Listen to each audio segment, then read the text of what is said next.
All right, ladies and gentlemen, welcome back to another episode in the series Mysteries of the Unexplained. And welcome back to the channel. It is Tuesday, and you know what that means. Time for another episode of any one of our series that we always do here. Beyond the walls of time, unearthly fates, the unquiet sky, in the realm of miracles. Well, ladies and gentlemen, close to importance to the basic needs of us here, human beings, for food and shelter and companionship, comes the urge to create an orderly world governed by dependable rules and to develop a reassuring structure of beliefs.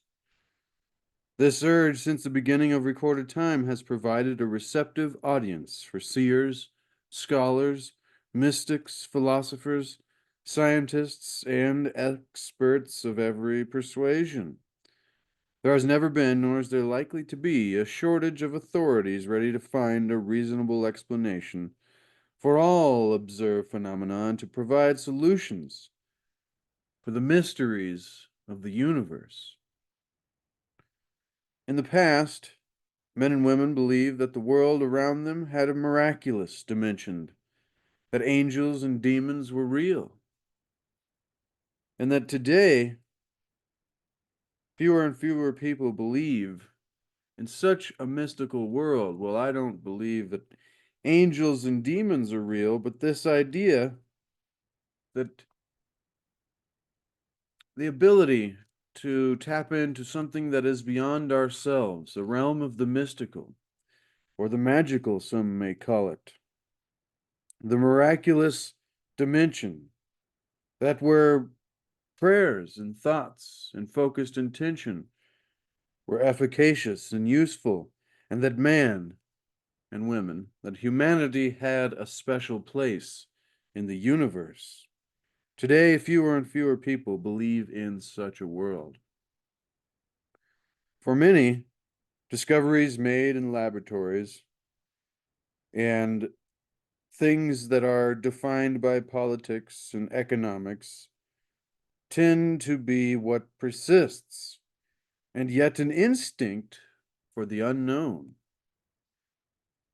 continues to be there within each and every one of us.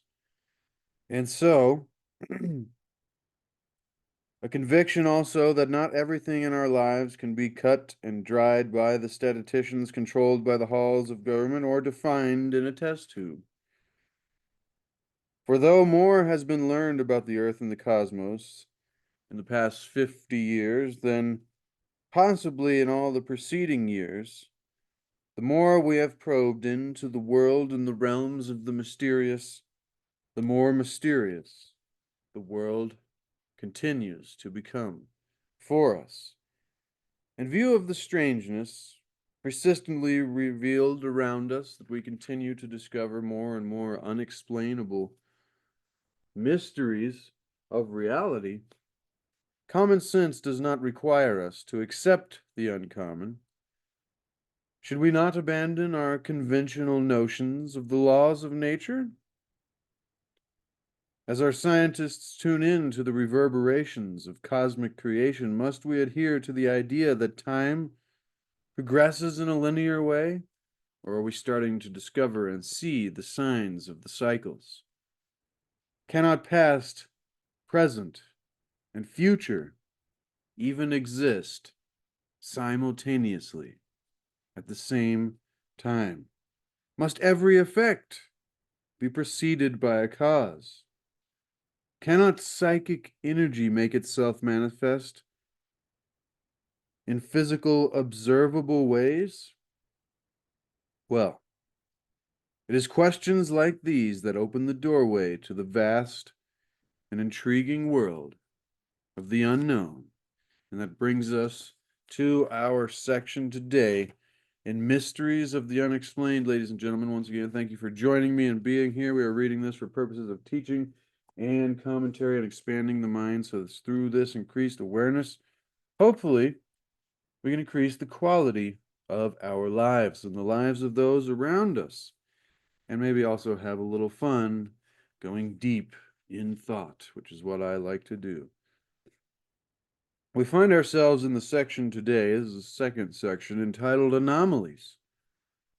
Any departure from the expected arrangement and general rule or usual method is considered to be an anomaly, and as such is dismissed as largely suspect by the scientific community, as so often is done. This, however, does not keep the evidence of inexplicable, unexplainable, being the same thing. However, this does not keep the evidence of inexplicable events and relationships from cropping up in a wondrous variety of ways, in a wide range of places. The world, ladies and gentlemen, is a museum of anomalous history, filled with the curious and incredible. And I believe that the curators and scholars of the world are predisposed to look askance at this collection of improbable objects. Inscribed above the entrance to our hypothetical museum could be the letters from a mysterious alphabet, perhaps Phoenician, that would translate as, quote, "Abandon certitude, all ye who enter." Abandon certitude. And I mean, as the book says here, as rational beings, we tend to feel uneasy with the things that we cannot explain, but in the future, as has been true in the past, some of our most fondly held beliefs may be shattered beyond repair. And I mean, this could be a long way of saying simply that there's a lot to reality. I mean, there's so much that the average eye is not allowed to see. And I believe if we look closely with an open mind and an open heart, then there are more things in the universe than we could have possibly imagined. There are more things. What is that quote? One sec. I believe it goes, "It seems to me that there is so much more to the world than the average eye is allowed to see. And I believe if you look hard, there are more wonders in this universe than we could have ever dreamed of or imagined." That being Vincent van Gogh or Van Gogh. However, anomalies, ladies and gentlemen, and in these anomalies, we find ourselves going past a skeleton 9 feet 8 inches tall, going past many, many interesting things, the tools of tiny people.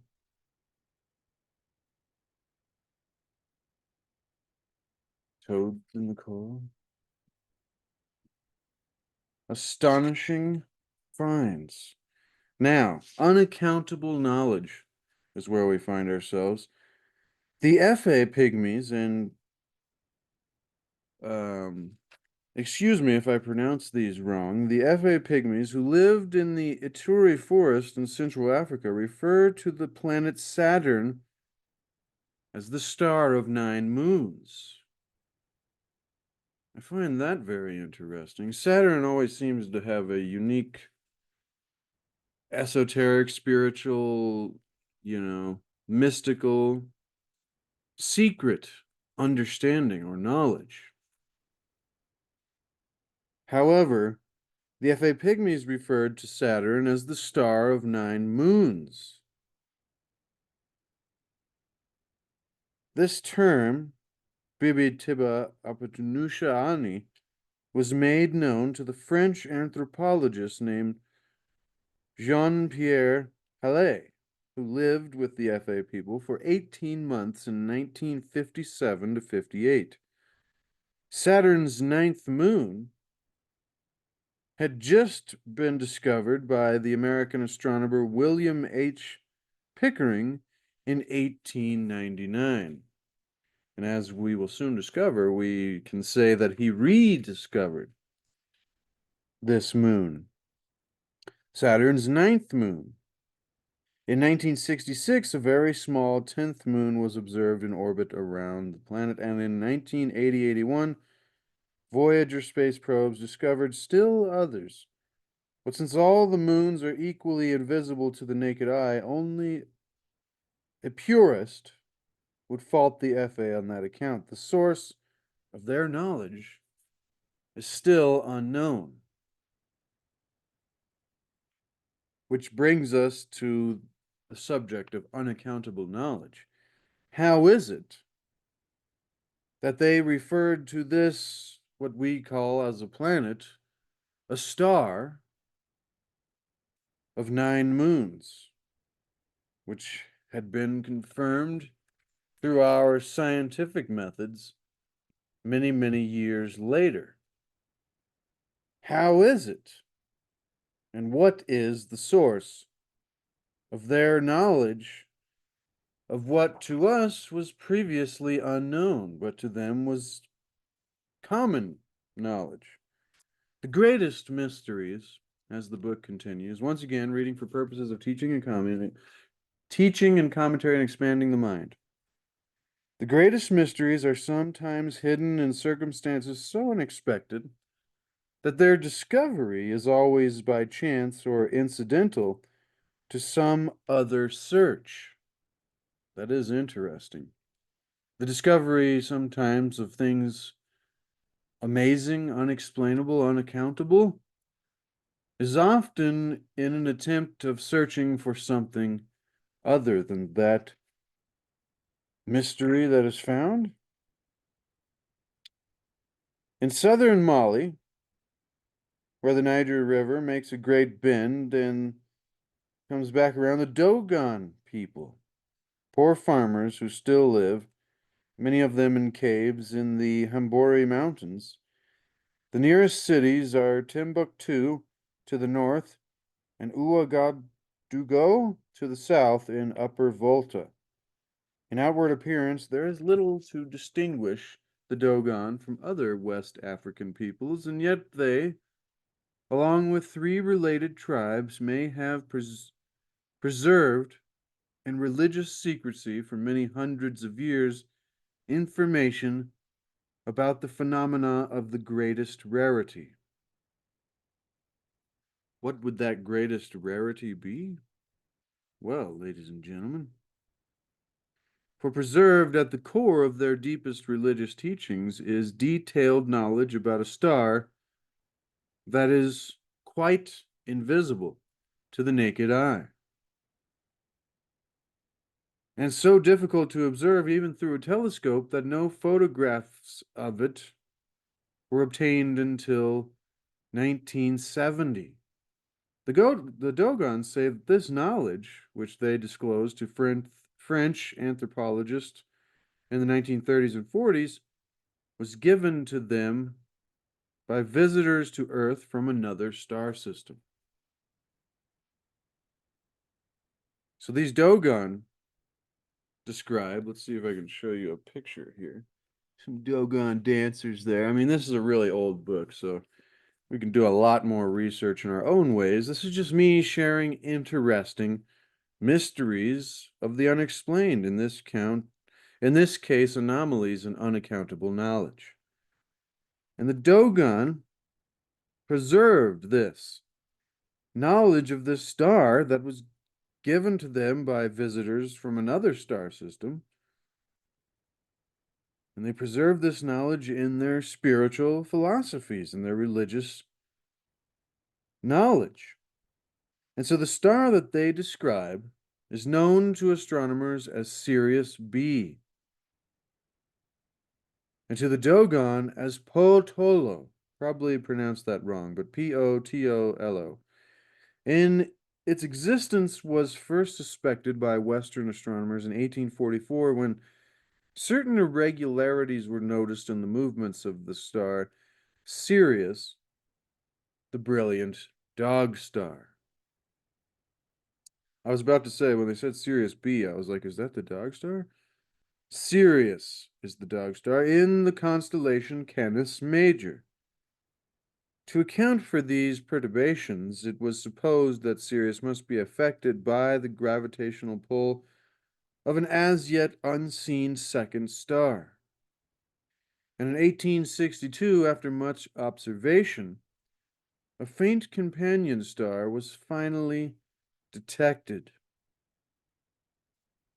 It seemed, however, too small to exercise any noticeable influence on Sirius, which is twice as large as our own star and 20 times as radiant. Today we know that Sirius B is a white dwarf that, although small and faint, white dwarfs are the smallest class of visible star. It is extremely dense and quite heavy, enough to exercise a gravitational influence on Sirius A.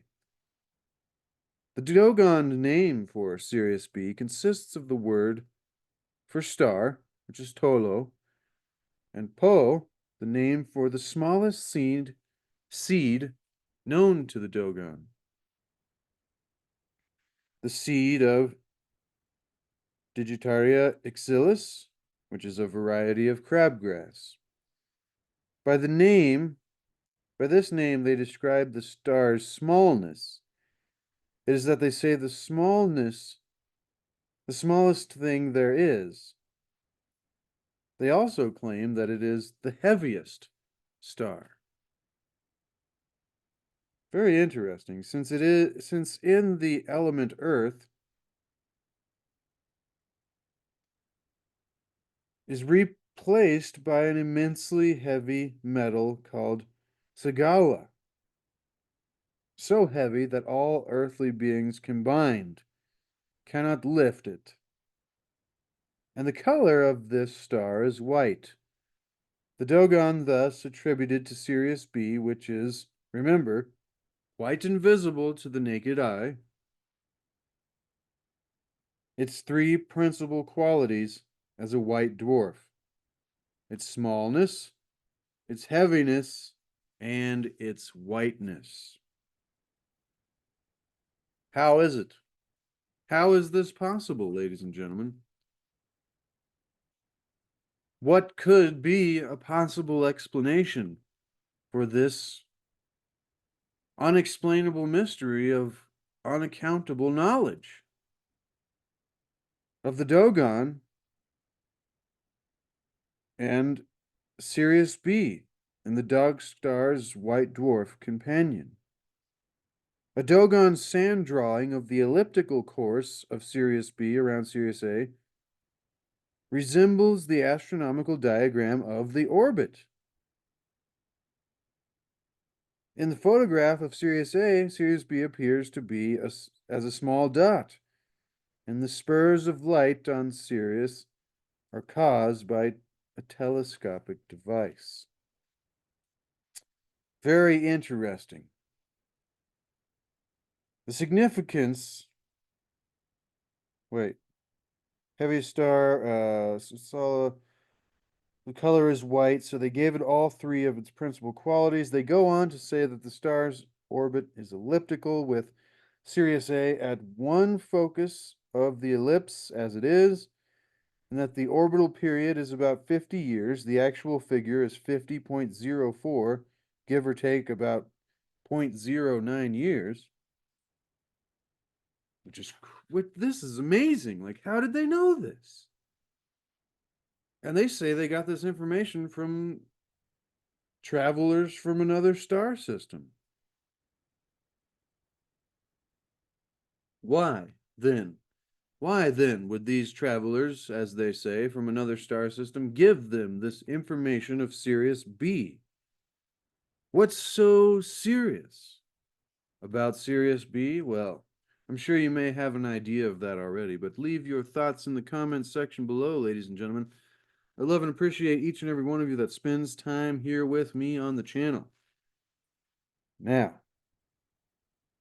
that being said, the Dogon knew this 50-year periodicity and that the star rotates on its own axis, as it does, and has been confirmed. And so, even more interesting, the Dogon also describe a third star in the Sirius system called Imaya, or sorghum female. In orbit around this star, they say, is a single satellite. To date, this third star, I mean, we have to give a lot of credit to their knowledge and understanding of the first or the second star, which was Sirius B, around Sirius A. Now they're saying that there is a Sirius C. How serious must they be, ladies and gentlemen? Fix my angle here. But this is very interesting, actually.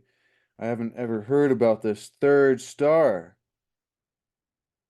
that they describe as sorghum female, or MAI. And there's a single satellite around it, which they're not calling a moon in this circumstance. And this has not yet been discovered by Western astronomers. Well, this book is pretty old, so makes me wonder. Let's ask that question. Interesting, ladies and gentlemen. Apparently still today, let's see, I haven't done this in a while. They changed Zoom quite a bit. But no, the Sirius star system is binary. Primary star is the brightest, which we learned, Sirius A, and the second is the white dwarf, which is described by the Dogon tribe. And so, with that being said, this book still remains pretty damn good today, ladies and gentlemen, to put it in a funny way, anyways. Once again, thank you for being here. All this is for fun and expanding the mind and thinking about things that not everybody would always be thinking about. But I guess I am interested in some of the weird things that not everybody is thinking about. Anyways, the significance of Sirius B to the Dogon is that it was the first star made by God. Sirius B, the white dwarf, the tiniest, the heaviest, the whitest, being the first star made by God. This is how the Dogon describe this, and it is the axis of the universe. The axis of the universe. From it, all matter and all souls are produced by a complex spiral movement that the Dogons symbolize in woven baskets. All souls, whatever their final destination, first gravitate from Potolo to Imaya, from Sirius B to A. It's very interesting. No, Sirius B to C. It's really hard to keep these standing up back here. I tell you what, ladies and gentlemen, I have tried like 20 different ways. I just need a normal tabletop easel, but I use that one for actually painting. If you're interested in a landscape painting, I have my Etsy shop linked below. Doesn't get very much traffic, though. I don't know, not a lot of people, paintings aren't really consumable like a lot of other things that we need and use in our daily lives. But if you need a painting that you could use, like on your wall or something, there's definitely some available. But that's besides the point. It helps to cover up the dirty background back there. Well, dirty is relative to all of us. Some might say, well, it's very clean back there, but We're getting off topic, ladies and gentlemen, because this just got really spiritual, and I'm interested mostly in the spiritual philosophy. And I know it's always in here. So, as we continue in the unaccountable knowledge and mysteries of the unexplained of the Dogon, knowing about the star Sirius B, they also described a third star that is yet to be discovered. But I mean, they accounted for all of the principal characteristics and qualities of Sirius B before it was ever discovered by our, quote unquote, scientists? Well, let's just say astronomers in this case, in 1970. And the Dogon described this star to the French anthropologists in the 1930s and 40s. And said this knowledge of Sirius B, the fact that it is white, small, and heavy, describing a white dwarf star, which is, as we know, Sirius B to be today, B to B to B, ladies and gentlemen. But they also described a third. Can we discredit their knowledge after being so correct about Sirius B?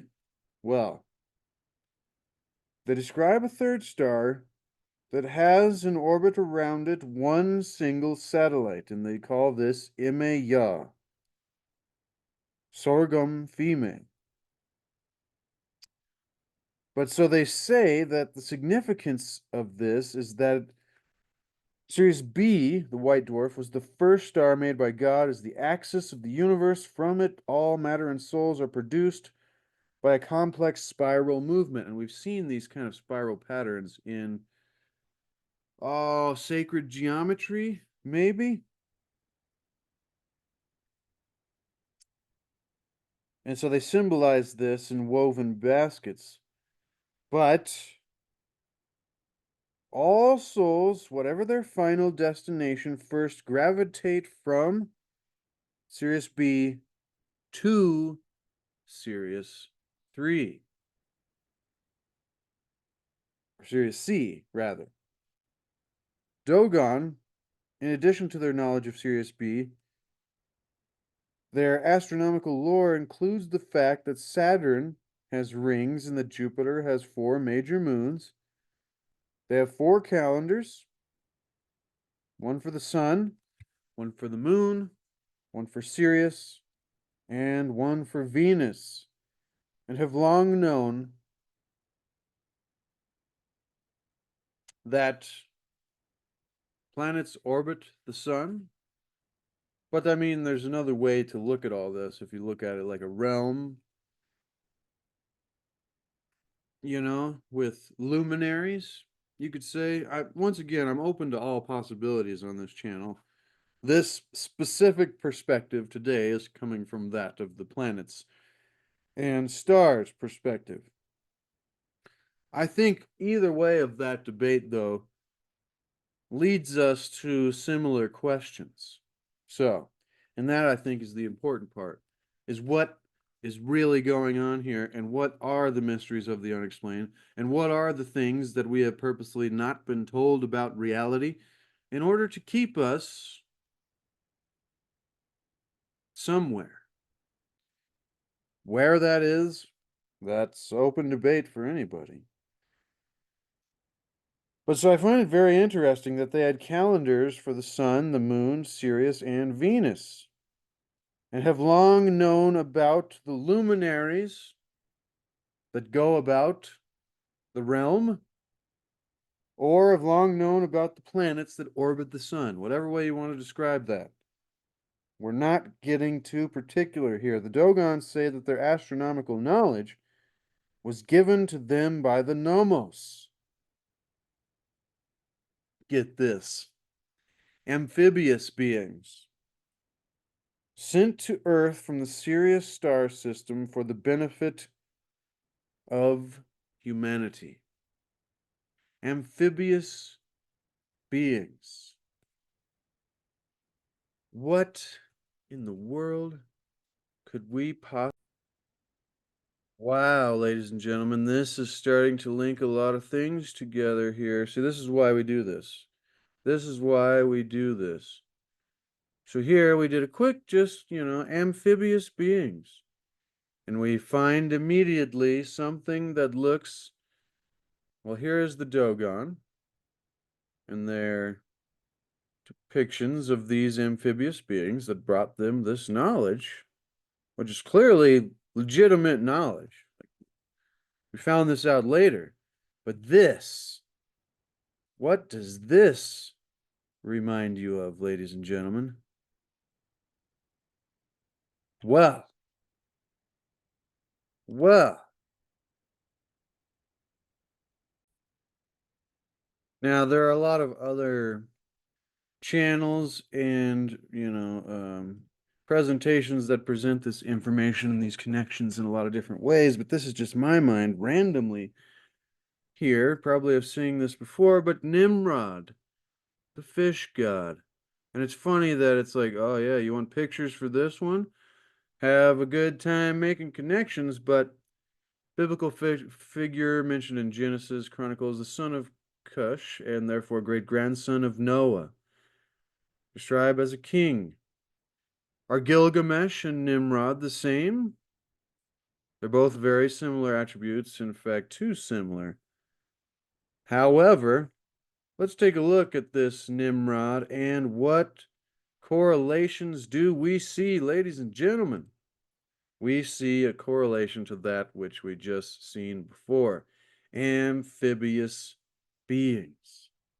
So what is it? Because I mean, this is described in not just biblical scriptures. This goes into many, many spiritual philosophies, cult and esoteric understandings, spiritual and mystical traditions.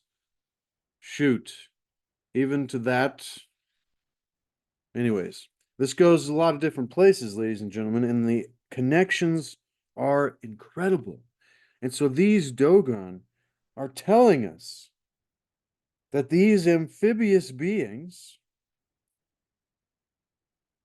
that came and gave them this astronomical knowledge, they called them the Namos. They were sent to Earth. They didn't just like come, travel, doo-doo-doo. They were sent here from the Sirius system for the benefit of humanity. Why? Great question. The name Namos, Nommos, if you want to look it up, comes from a Dogon word meaning to make one drink. Aha! You can lead someone to water, but you cannot make them drink. And you can give someone knowledge, but you cannot make them think. For this they must do of their own accord. The name comes from a Dogon word. See, that's just where my mind went. Could mean something totally different. But to make one drink. And the Namos are also called masters of the water, the monitors, and the instructors. They came to Earth somewhere to the northeast of the Dogon's present homeland when their vessel landed after a quote-unquote spinning and whirling descent, and with a great noise and wind, it skidded to a stop, scoring the ground and quote-unquote spurting blood, or a red liquid, perhaps a reference to maybe a rocket's fiery exhaust, but I don't know. Everything isn't answered in Aliens, ladies and gentlemen, so there could be other explanations to this as possible as, remember, the past, present, and the future, and ourselves possibly existing in alternate timelines simultaneously. That was a previous episode and chapter in this series, so if you've missed previous episodes in our series so far of Mysteries of the Unexplained, be sure to check that out. When their vessel landed, it skidded to a stop, scouring the ground. At the time, the new star At the time, a new star, perhaps a mothership, was seen in the sky. After the landing, something with 4 legs appeared and dragged the vessel to a hollow, which filled with water until the vessel floated in it. According to Dogon art, the Nomos were more fish-like than human, and they had to live in water. They were saviors and spiritual guardians. The Namo divided his body among men to feed them, and that is why it is also said that as the universe, quote unquote, had drunk of his body, the Nomo also made men drink.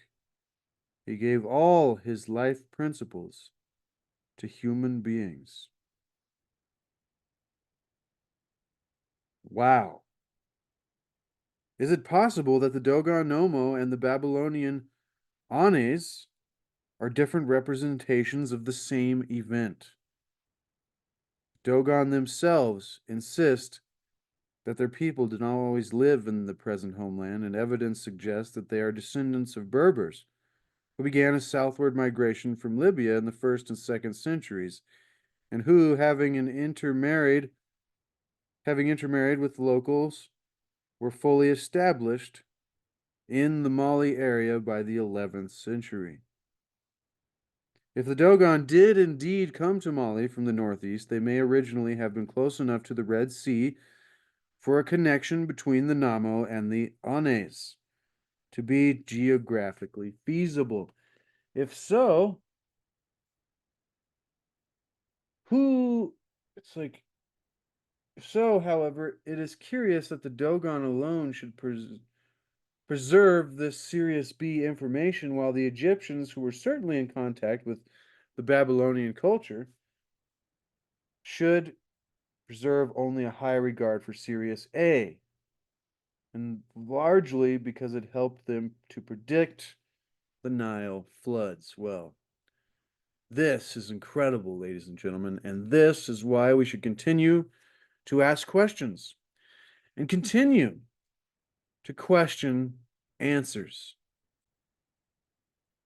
And just once again, to share what was being described there, this is, once again, another depiction of the same thing by a different name. Ones, Dagon, who are, and what was this interesting influence that seems to crop up in many different areas across many different spiritual philosophies and religious traditions and mystical, philosophical, occult, and esoteric understandings of the nature of reality. Well, we'll leave that there, ladies and gentlemen, for now, because that was amazing. And that was a lot. And there's a lot that could continue from that. But for today, I want to say thank you so much for joining me in our continued series of the Mysteries of the Unexplained. And I love and appreciate each and every one of you that spends time here with me. Remember, ladies and gentlemen, to seek to achieve and maintain happiness through enlightenment, through a greater awareness and understanding of the nature of reality, so that through that awareness, we can increase the quality of our lives and the lives of those around us. And remember that there is no way to happiness, because happiness is the way.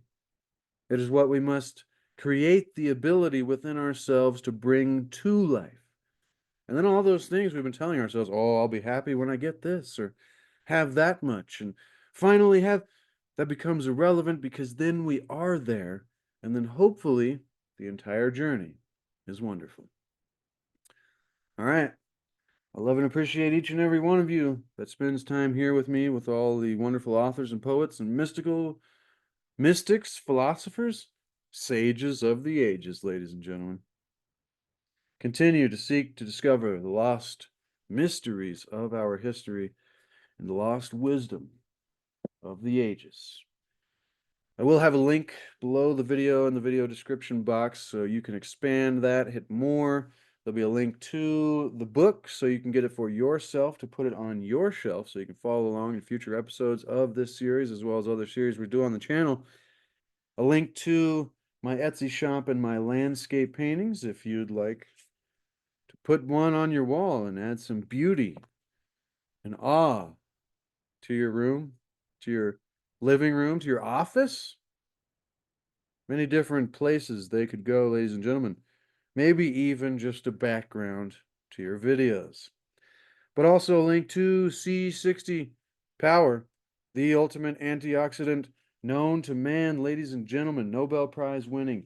Give yourself the gift of health. If you've never heard of Buckminster Fuller and Carbon 60, definitely look that up and do some quick research. It can change a lot of opportunities for people in a positive way. So give yourself the gift of health, all right? Love you, ladies and gentlemen. Until next time, remember, be the change that you want to see. Be the example that you want to set. No, no, no, no, no.